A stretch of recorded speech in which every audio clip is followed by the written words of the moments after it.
사도행전 14장 19절에서 28절 제가 먼저 읽고 교독하겠습니다. 유대인들이 안디옥과 이고니온에서 와서 무리를 충동하니 그들이 돌로 바울을 쳐서 죽은 줄로 알고 시외로 끌어내치니라.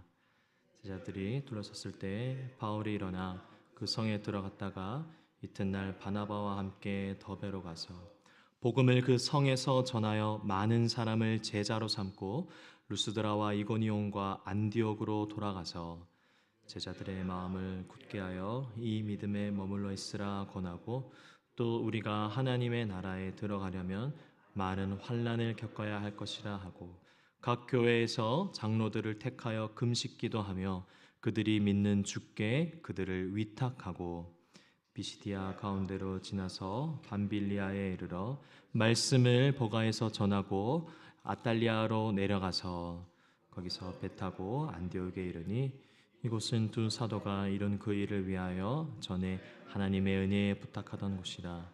그들이 이르러 교회를 모아 하나님의 함께 행하신 모든 일과 이방인들에게 믿음의 문을 여신 것을 보고하고 제자들과 함께 오래 있으니라. 아멘.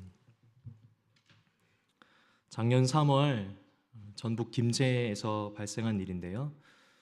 한밤중에 노인 부부가 살던 집에 불이 났었습니다. 신고를 받고 출동한 소방관이 70대 할머니를 먼저 구조하셨는데 이 구조된 할머니께서 정신을 차리시고 하신 호소가 뭐였냐면 남편이 안에 있다는 겁니다. 근데 이미 불이 크게 난 상황이라 재진입이 어려웠는데 원래는 2인 1조 진입이 원칙이지 않습니까? 그런데 하나님의 할머니의 절박한 호소에 1년차 소방관인 성공일이라는 소방사가 집으로 들어갔다가 끝내 그 할아버지와 함께 숨졌다는 사건입니다. 2인 1조 진입의 원칙을 하기보다요. 제가 드리고 싶은 말씀은 이 소방사분은 자신이 죽을 수 있다는 것을 몰라서 뛰어들었을까요?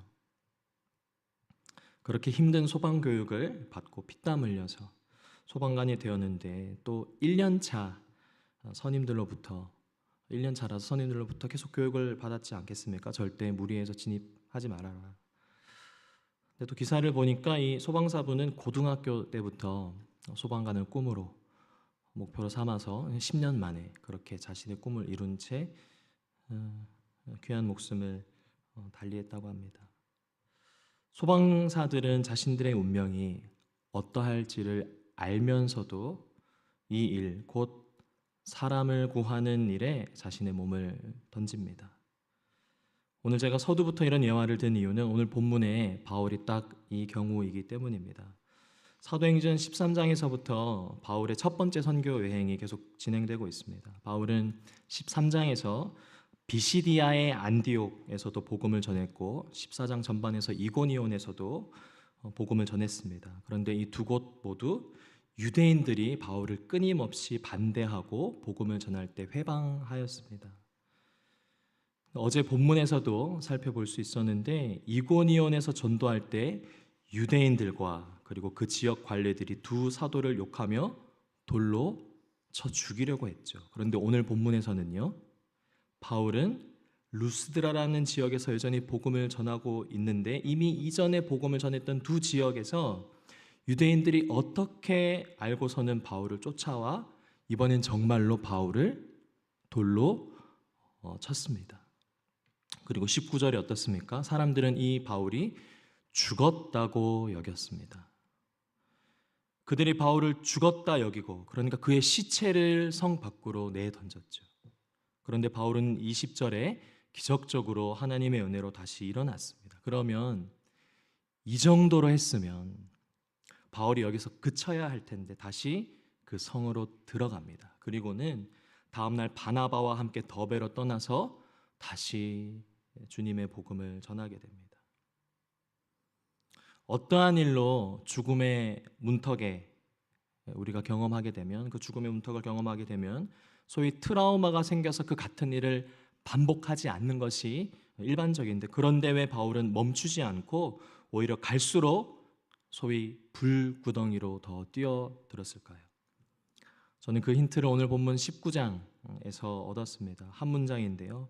돌로 바울을 쳐서.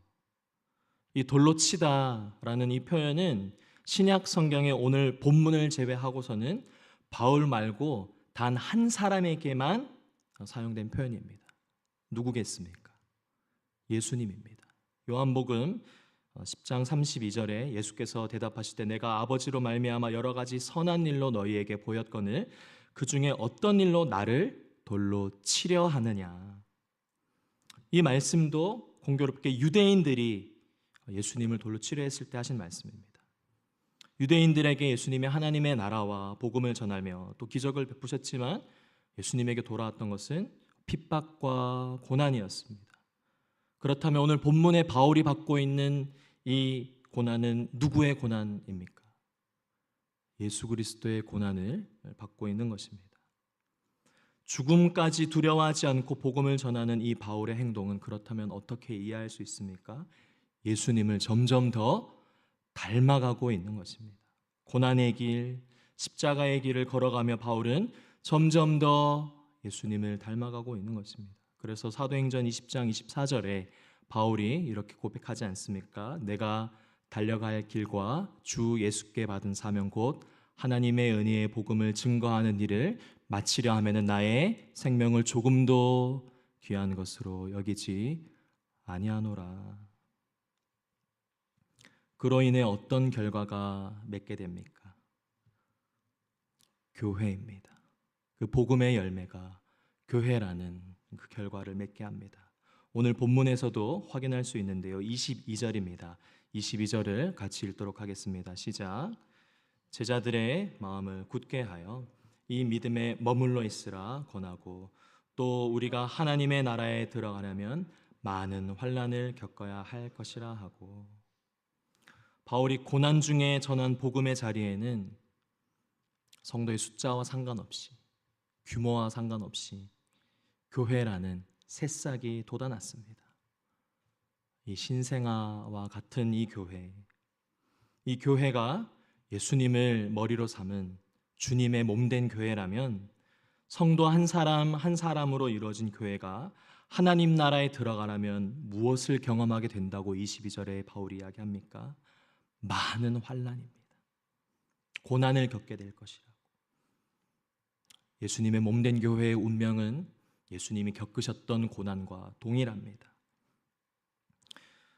말씀을 마무리하면서요. 교회는 세상의 모진 핍박과 고난 가운데서도 복음의 씨앗으로 열매 맺어진 주님의 몸된 교회인 줄 믿으시길 바랍니다. 하나님의 은혜가 아니라면 결코 설 수 없는 것이 바로 교회입니다. 바울이 오늘 본문에서 권한 것처럼 어떠한 상황 속에서도 부요하고 편안할 때뿐만 아니라 가난하고 고난이 가득한 그때에도 예수 그리스도를 믿는 믿음을 잃지 않고 오히려 그 고난 가운데 예수님을 더욱 닮아가는 교회로 세워져 가시기를 예수님의 이름으로 축복합니다. 제가 잠깐 기도하도록 하겠습니다. 하나님 아버지, 오늘 말씀을 통해 복음을 살아내는 것이 무엇인지를 깊이 묵상하게 됩니다.